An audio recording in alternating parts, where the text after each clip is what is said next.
Welcome, welcome to the latest Watercooler Wisdom.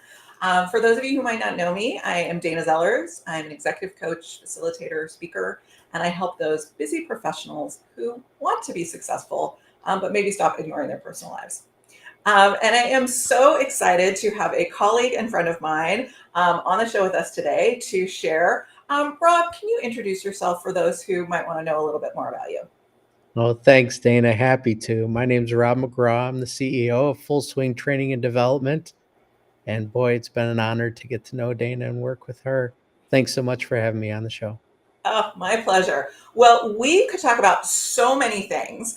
But today, what I would love for us to talk a little bit about is employee engagement. Rumor has it, it's not good. What is going on with employee engagement in the world today? It's wildly awful, right? I mean, that's like the nicest way I could say it. If you trust Deloitte and McKinsey and Gallup and others, they would all tell you the same thing, that employee engagement is like 30%, the Woof. lowest in recorded history. Wow. So it's awful, right? And then you say, Yeah. "Well, so what, Rob? So what? Who Right. cares? I can run my business with low engagement." Well, let talk to those same people and ask them about the total cost of turnover, and you'll get a number like 213% of the average salary multiplied by the number of jobs you turn over in a year. Wow. So that'll give you your annualized cost of turnover in your business. So it's imagine if you had that much money back on your bottom line, right? That's the total loaded cost Right. of all those people waving goodbye and walking out the door. Yeah. Yeah. So it matters, not just for I always kind of joke about this. Like, we want to do things out of the goodness of our heart because it is the right thing to Right, do. But it right. is a no brainer when the bottom line is so impacted by things like that, right? Yeah, yeah. If you're in $100 million a year business and you're suffering 80% turnover and your average sales rep produces 100K, right?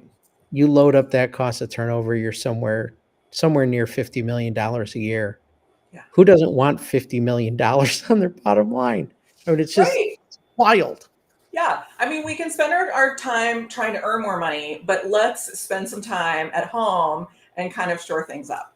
And Yeah. if we believe that that is the right thing to do, what are some thoughts about how we could start to change that number?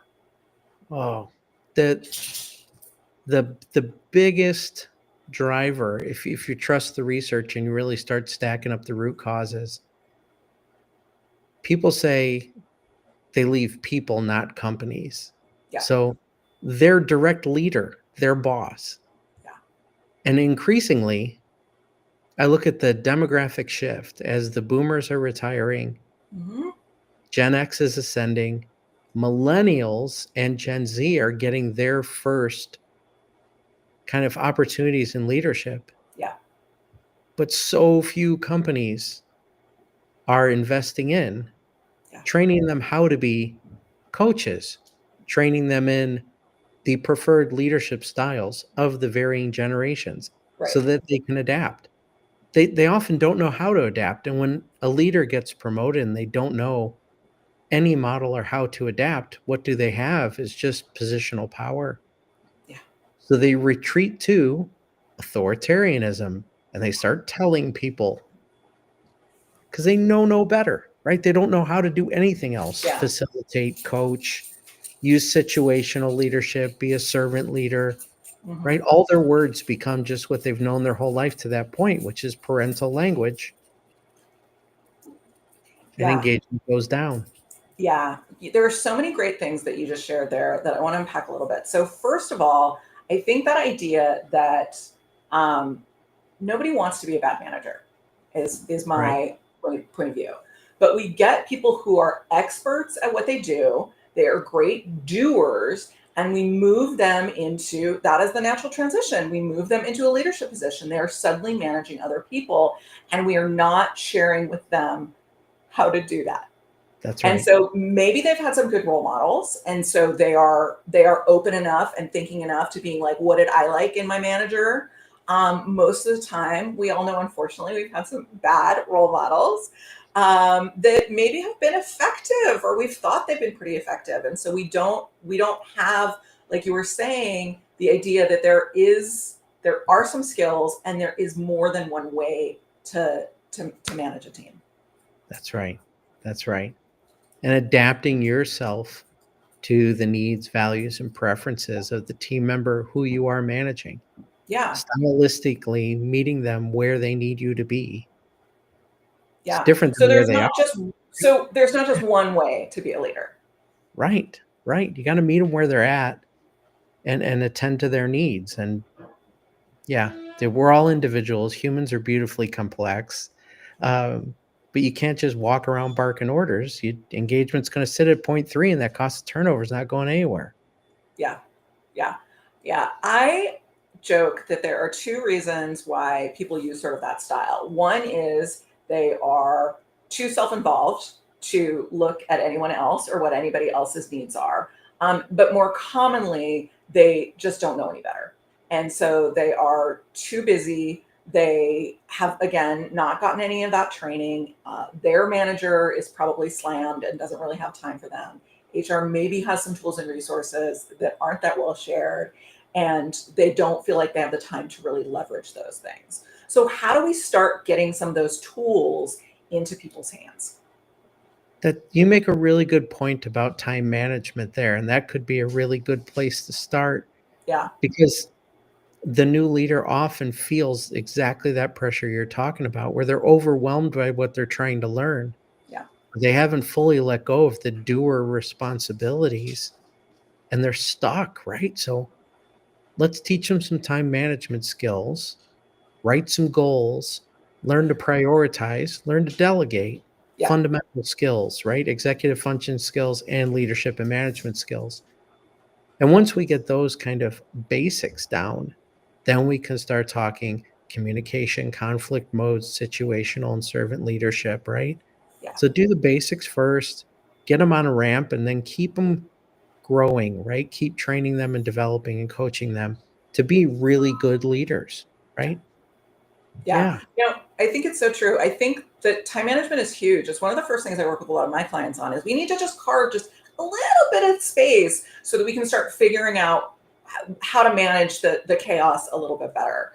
right. Because if you don't have a moment to talk about it, the other thing that I talk to a lot of my clients about is talking to your manager better.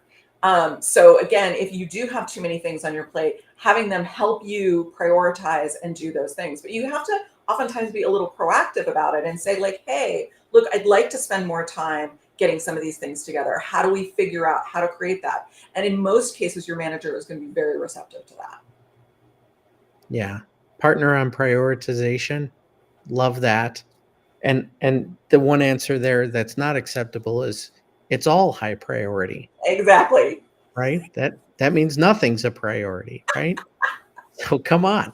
Put them in forced rank order, right? Like Yeah. there's only one number 1 and there's only There's one number 2, only one. The word priority actually means what is the one thing that is the most important for right? us to focus on. Yeah. Well, there are so many more things that we could do. Rob, what is the best way for people to get in touch with you, to learn more, and to hear more about the amazing things that you would have to share?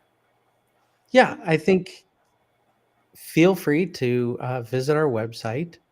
That's www.fullswingtd.com.